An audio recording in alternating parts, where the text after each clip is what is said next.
So one thing that I really want to talk about and this is Rob from Fandroid again, about the UI is there's some things I really like, there are some things I think are a little overboard, but let's start out with just the text. They've changed all the text, so if I go into the settings, actually, you'll be able to see, jump into settings, and you can see the list is much different, the text is different, everything's more cleaner. This text and font type is actually called Roboto, and everything is very, very clean.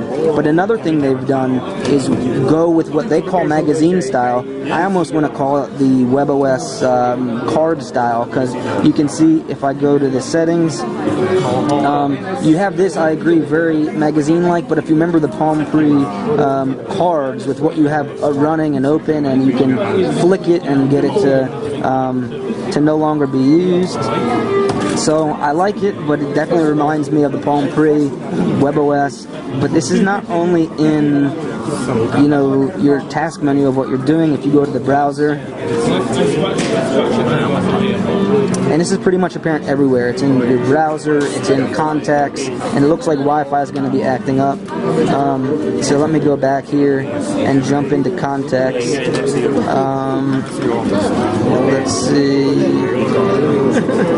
We've got contacts, and you can see it's a very clean style. If we go right, and there's only one person on here, but normally you'd have your top contacts in a really magazine, in a magazine-ish style. So, pretty cool. I think there may be the magazine style in a little too many places. If we jump into a specific contact, you can see it attempts to kind of highlight them with this nice, big, beautiful picture as they displayed in the demo. But if the user doesn't have a nice, big picture in their profile themselves, then that's going to pose a problem sometimes. So let's see if Andy Rubin in here. And you can see there's a picture of Andy Rubin, and it's got all his stuff kind of laid out nice and neat. And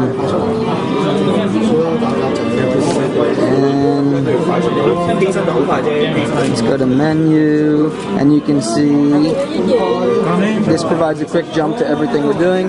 And again, let's go to Messenger. A couple other things that they've changed with the UI, or kept the same, I guess you could say, is widgets and apps are on the same dock, so you can easily just go ahead and add and that's not going to fit there actually. Let's go to an empty screen real quick, and then go to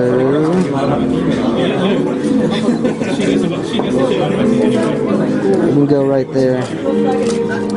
And you can see also that you can stack things in a folder form, as you could before, but it's a little different now. Let me see if I think you can add stuff. Oh, no. You can add change what is in this actual dock down here, which is pretty neat. So there's a lot of different stuff you can do, but in here, apps and widgets are definitely grouped together, which is pretty cool. Let's see if there are any apps we weren't expecting in here. Books, browser, calculator, calendar. Oh, the browser, by the way, it's supposed to sync with your Google Chrome. I imagine it won't in this because this isn't connected to an actual Google Chrome account. So that is a no-go, but we get back to